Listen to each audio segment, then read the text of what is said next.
Jai Ma, today we are going to listen to the 13th chapter of Roaring Silence, the use and throw Guruji. They accuse me as an escapist. They said I am a runaway from samsara and afraid to face the worldly life and its minus and plus points. Some of the lion-hearted or lion-struck said I was not fit for a married life, and some devotees said I became a sannyasi because of a failed love affair. Everybody had their own story to tell about me. In commensurate with the level of their reach with the consciousness, they put post, preached, edited, updated comments, criticism and advices, etc. But none of the above has any true value. I waited for a long to prove or to tell people who am I. I took more than 30 years for me to show them my real face, the face of an Avadhoota, who always lived for others in every moment and breath. Finally, when they read my previous book, my autobiography, The Pyre of the Destined, of course, some of them changed their mind and called me and told, "Sorry we were late to recognize the real face of you." I was waiting for this moment, for the unfoldment of my life as to what, why, when, and where. It took more than 30 years.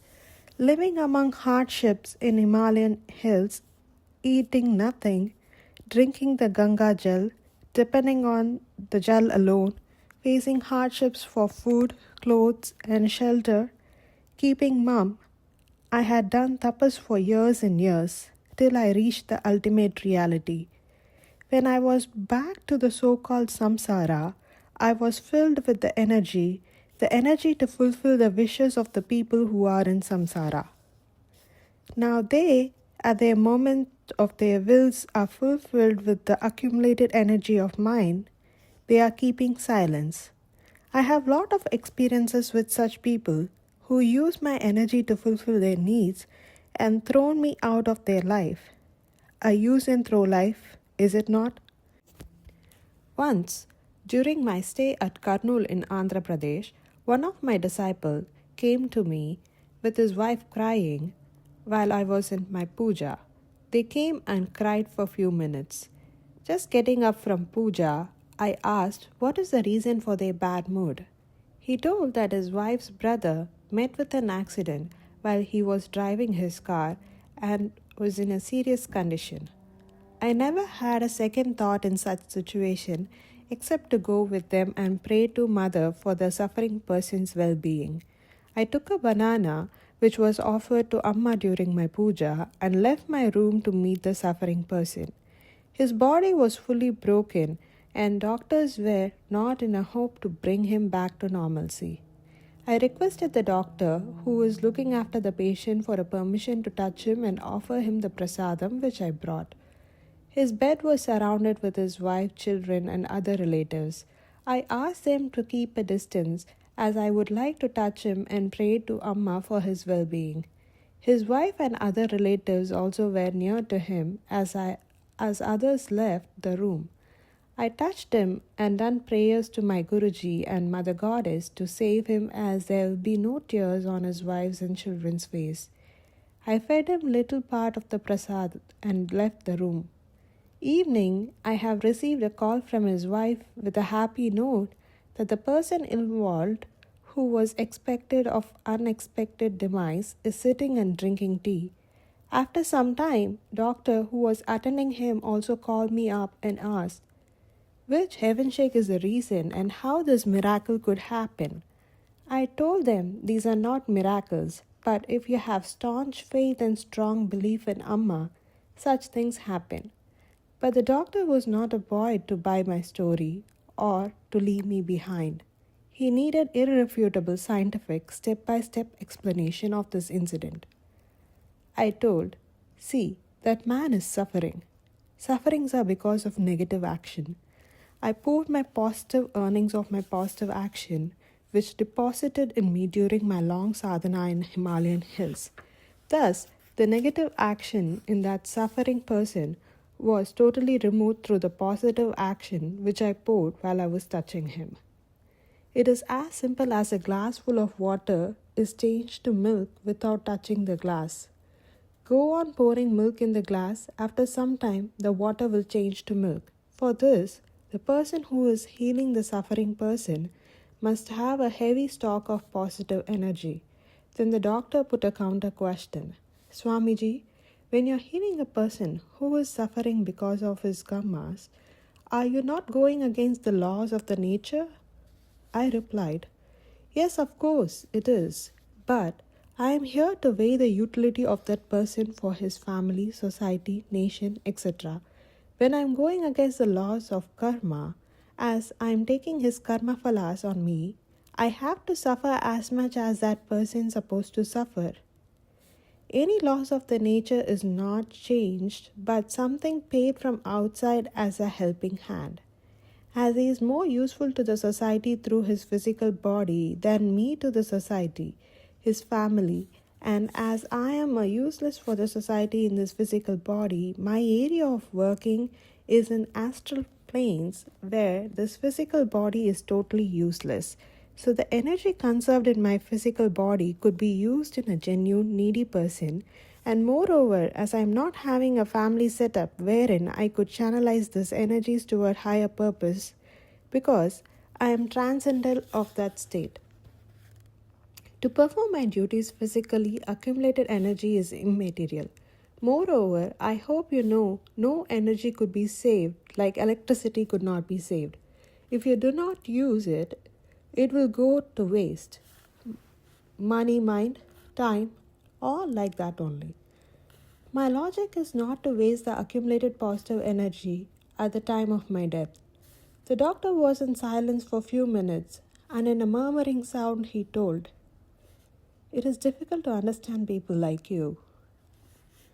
The big issue with the spoon-fed scientific education of the youth is they consider themselves as the all-knowing custodians of society, but actually they are just a pan in the hands of a distant greedy capitalist who are corrupt anti-humanitarians by nature. All the youth of today are driven by greed of the pervert industrialists in the name of good salary. I suffered for 18 months because of this karmic transfer. That person was discharged from hospital in a week or so after having fully recovered, contrary to everyone's expectation. But then onwards I started suffering with the back pain, body ache and other symptoms and syndromes. That person developed a faith in God and in the existence of an invisible power governing the universe as a whole, and in me, of course, and became my disciple.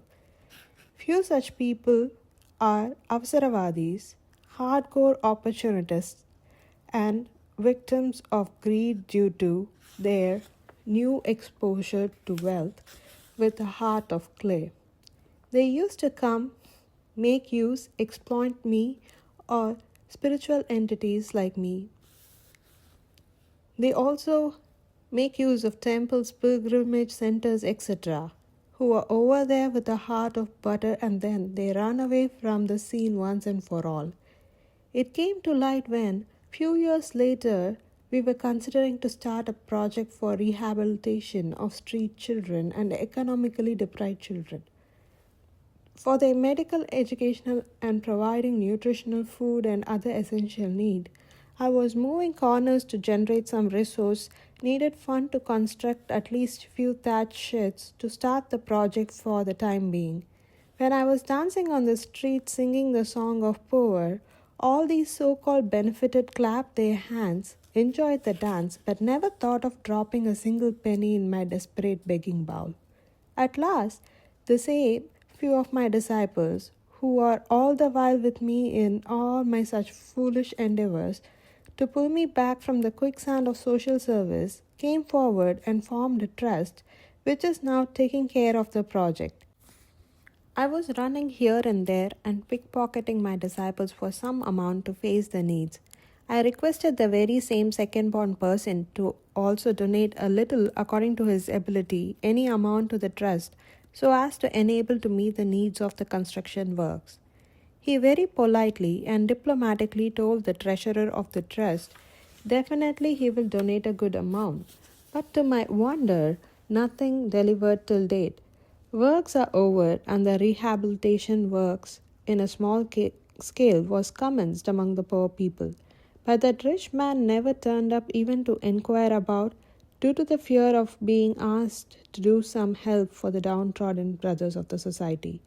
When I think of people like them, I could only come to the conclusion that they are really contributing to the work of nature by adding the burden of sin from their part, so that Kali Yuga could come to an end earlier than expected.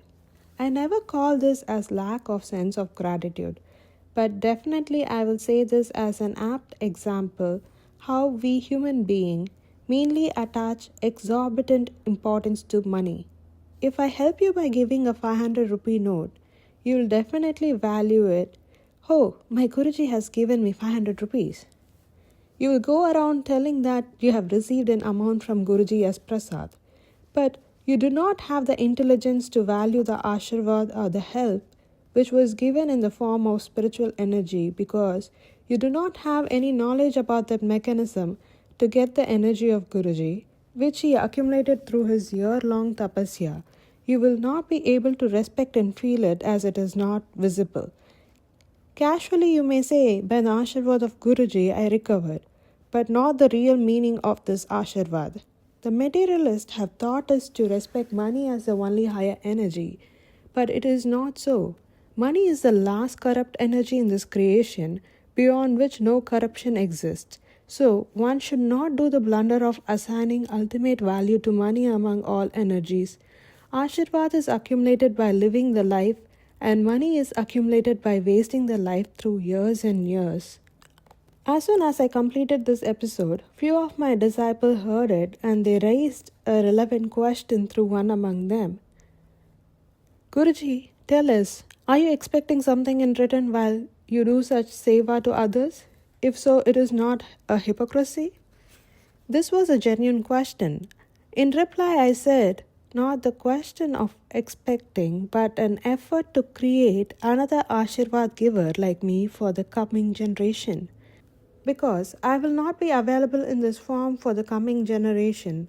So all along, I have to teach someone else capable of doing the same tapas, acquiring the same Ashirvad providing energy, and deliver that in his contemporary society. When a hen gives egg, you have to give it food daily and wait for the next day to come to get the next egg. But if in a hurry you cut the hen to get all the egg in a single attempt, you will lose all.